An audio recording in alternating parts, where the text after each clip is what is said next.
Mr. Chairman, I just want to commend the previous two gentlemen and the good work they've done on this issue, Mr. McClintock and Mr. Biggs. Mr. Biggs mentioned, used the phrase, flirting with danger, and I think that's appropriate.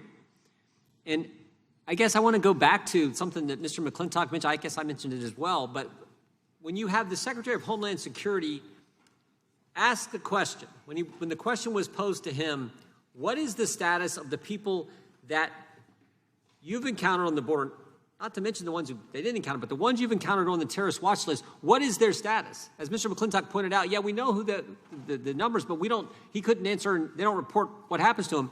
When we asked him that question, and he said he didn't know. Again, I think, what does it say about the guy in that job that he didn't? Remember, we asked the majority for over a year to bring in Sec.Mayorkas for a hearing on the chaos on our southern border. You would think when he comes, he would be prepared to answer that question, knowing that it's going to get asked. What's the status of the people you've encountered, illegals entering our country who are on the terrorist watch list? You would think he would be more prepared than to have the answer he gave us, which was, I don't know. So that's why we want to get this information. I mean, I think he was generally, I don't think he was trying to hide anything. I think he just didn't know, which is concern in and of itself to me. There are some things he said that I think he's just not giving us the straight scoop. As the gentleman from Arizona pointed out, when the secretary said the border is secure, we obviously know it's not. When the borders are, the vice president said the border is secure, we obviously know it's not. But when Mr. Mayorkas also said we are executing our plan, I think he was being square with us then. I think their plan is to not have a secure, but not to have a border. But I think the real question is, how can the Secretary of Homeland Security give us that kind of answer when you pose such a fundamental, basic question, and he's not prepared to answer, doesn't know the status of the people he's encountered who are on the terrorist watch list? I find that frightening and just underscores why this information is so important and why we're asking for it. With that, I'd yield to the gentleman from North Carolina. I thank the gentleman from Ohio, and I think and the fact that they want to cancel the president who cut taxes, the president who reduced regulations, the president prior to COVID had the greatest economy, lowest unemployment in 50 years, the president who got us out of the Iran deal, put the embassy in Jerusalem, brought hostages home from North Korea, put 3 great justices on the Supreme Court, gave us a new NAFTA agreement, the Abraham Accords, the COVID vaccine, and who built the wall. It's about politics. This is about getting the president of the United States. They spied on his campaign before he was elected. 19 minutes into his presidency, they started the impeachment push. 3-year Mueller investigation, 19 lawyers, 40 agents, 500 witnesses, 2,500 subpoenas, $40 million to find nothing. Impeachment round 1 based on an anonymous whistleblower with no firsthand knowledge who was biased against the president and who worked for Joe Biden. And now it's impeachment round 2. It's always been about getting the president no matter what. It's an obsession that is now broadened. It's not just about impeachment anymore. It's about canceling, as I've said. Canceling the president and anyone that disagrees with them. The Ayatollah can tweet, the president can't. Democrats can object on January 6, 2017, but Republicans aren't allowed to object on January 6, 2021. Democrats say Antifa is a myth. Republicans condemn all violence all the time. The double standard has to stop. And frankly, the attack on the First Amendment has to stop. And stop and think about it. Do you have a functioning First Amendment when the cancel culture only allows one side to talk? When you can't even have a debate in this country, this great country, the greatest country ever? It needs to stop, because if it continues, it won't just be Republicans who get canceled. It won't just be the President of the United States. The cancel culture will come for us all. Right. America's a great country, the greatest country ever. It seems to me that we need to think about how great the people of this nation really are. Think about what we've accomplished in the past and begin to come together as leaders who represent so many great folks across our districts. Think about this. Think about this. In 1903, in Kitty Hawk, North Carolina, 2 guys fly this thing they called a plane 100 feet. Barely got off the ground. Barely got off the ground. Amazing thing. 44 years later, Chuck Yeager breaks the sound barrier. In 44 years, we go from two guys flying a contraption they called a plane a few hundred feet to Chuck Yeager breaking the sound barrier. And 22 years after that, another American steps on the moon. Think about it. In one lifetime, in 66 years, two guys flying 100 feet to putting a man on the moon. That's what this country is capable of. That's what we can do. And we as the Congress who represent the people who did that should start leading. Should start understanding what really is going on here.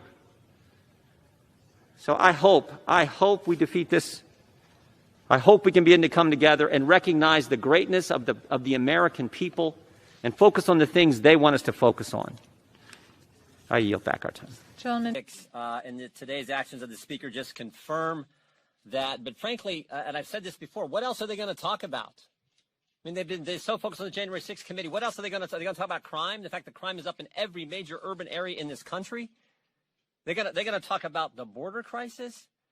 I mean, think about this. March was the highest month on record for illegal crossings until April. April was the highest month on record until May. May was the highest month on record until June. Can't talk about that. They're going to talk about inflation. They're going to talk about the fact that the price of eggs is up, the price of milk is up, the price of bread is up, the price of gas is up, the price of an airline ticket is up, the price of the price of everything is up. They can't talk about that. So they're going to be partisan, and they're going to focus on this. But as the leader said, and as Mr. Banks said, I don't think they're going to address the fundamental question. The fundamental question of why wasn't there a proper security presence at the Capitol that day? They're not going to address that. And only one person can answer that question. Only one. Speaker of the United States House of Representatives. My hunch is the reason they don't want to address that question, my hunch is because what happened all last year? The Democrats normalized anarchy. They normalized rioting and looting. And when rioters and looters attacked our law enforcement personnel, when rioters and looters destroyed small businesses, what did Democrats do? They went out and raised money to bail them out of jail, and they continue to talk about defunding the police, and in fact did that in all these major urban areas, which is why crime is up. So they don't want to talk about that stuff. They just want to be partisan. They just want to continue to attack the former president. They want to play their political game. So I applaud Leader McCarthy for saying we're going to do our job. We're going to continue to work and get to the bottom and answer the questions that the leader raised, the questions that, frankly, the American people want answers to. With that, I recognize you. Thank you for coming on short notice. Speaker Pelosi has taken the unprecedented step of denying the minority party's picks for the Select Committee on January 6th. This represents something that has not happened in the House before for a Select Committee by the historian. It's an egregious abuse of power. Pelosi has broken this institution, denying the voice of members who have served in the military. Jim Banks, a Navy veteran who served in Afghanistan, serves on HASC, chair of the largest caucus, the Republican Conference, and law enforcement, as well as a leader of a standing committee. Jim Jordan isn't ranking of just his first committee, he's done it before. Jim Jordan has served on Select Committee and serves on one now. Made it undeniable this panel has lost all legitimacy and credibility. And it shows exactly what I warned back at the beginning of January, that Pelosi would play politics with this. For more than 6 months, you have a better example of the Senate, bipartisan. Schumer didn't pick who went on of the Republicans. They already have the report done by 2 different committees. 2 main questions. Why was the Capitol so ill-prepared for that day when they knew on December 14th they had a problem? And what have we done to make sure that never happens again? Pelosi has created a sham process. Unless Speaker Pelosi reverses course and seats all 5 Republicans, we will not participate. But we think it's too important that those two questions, why were we ill-prepared? Why did they know on December 14th? Why would they jeopardize the lives of the Capitol Police? We will run our own investigation. We have law enforcement, we have military, we have doctors, we have people from all walks of life. They want to know the answer. The American people deserve that. They don't deserve politics. They don't deserve destroying the institution. No committee in Congress will work if one person is picking all who can serve. This has not happened before.